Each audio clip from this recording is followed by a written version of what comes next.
there is, I'm sorry to say, a grave disconnection between natural phenomena and human phenomena. Whereas in the traditional texts, based on relating natural phenomena to what occurs within a human being. So we're related to, as you would know, probably with Ayurvedic medicine, with the elements and how they interact and what systems within our body those elements or flavors are related to. And one of the major differences in the classical approach to East Asian medicine is the willingness to integrate the entire being of human as distinct from compartmentalizing into very specific disease states, which then translates in a clinical setting to actually treating the human being, not just the disease state. It's an integrated scenario. People will present with lower back pain, all different shapes and sizes, to understand for that particular individual that the source imbalance that's contributing to the lower back pain in individuals can be different. It's not the same. And then being able to understand and utilize in a clinically effective way this underlying imbalance and how that can relate and how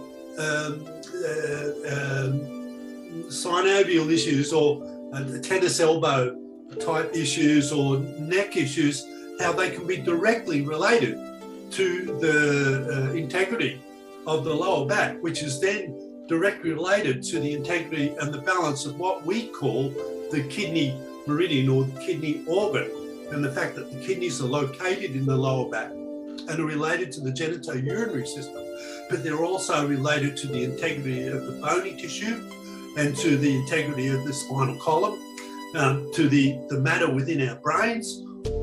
These are all related aspects of being that stem from the function of the kidney. When I say holistic, I mean from a macro to micro cosmic perspective, to integrate all those systems together and then relate that understanding to the constitution or the genetic makeup of the individual. So that can be to a specific person. It can also relate to a culture. So the common problems in Chinese culture relative to the common problems in Indian culture, very different. Yeah. It was a medicine also for the blind because they found that the tactile sensitivity of the blind practitioners was extraordinary and compensated, more than compensated, for their inability to see because they used their hands to see. And that led to Japanese acupuncture being or classical Japanese acupuncture to being a much more tactile approach. So we have all of this incredible wisdom from thousands of years ago in the classical Chinese texts. And then that's been, the Chinese medicine was integrated, medicine and law, I might add, was integrated, both those systems were integrated in Japanese culture in around about 900 AD. The meridian network is, it's like a refined energetic grid. So if we were to be controlling the traffic systems of a major city in the West, where, I guess everywhere now, where the system is computerized. So we're able to look at the screen, or you could look at the airlines flying. It doesn't, regardless, there's a system, a connecting system all through. This plane's flying there, it's going this way, that one's going this way, or the cars. Oh, this traffic light's turned red and it stayed red. There's been an accident here, there's a block there. The meridian system is a way of understanding the energetic grid of the body, the traffic network, where there's been an accident and there's a crash, or where the light should be green but it's red, or where the light's green and it should be red, or it should be orange. Well, it's Qi is many things. Qi is the reason that the tree grows, and the steps behind it. But we consume Qi and energy to climb these steps, and the trees consume energy to grow.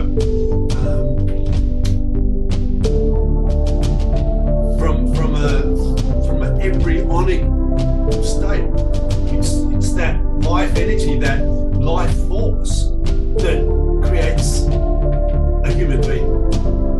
Acupuncture can treat anything. I'll qualify that. Whether it can cure anything is an entirely different statement. I'm not saying that. You'd have to ask the question of the practitioner, what areas do you specialize? Do you specialize in a specific area? That question would need to be asked. But probably I would always favour that practitioner that's been in practice the longest. And I mean, that's not prejudice against people that are starting out, because everyone does. But if someone's been in practice for 20, 30 years or 10 years even, you know that they've got some degree of skill and expertise because they're still in practice. As you know, if we don't get the clinical results, then in most cases we eventually we don't stay in business. There are a number of physios who I would say high level skill and open-minded. Basically, that they will have worked on the physicality of, usually they're treating the chronic injury, and they want me to de-stress or relax the nervous system to help their work by helping the patient to sleep, helping the patient to feel more at ease in their body.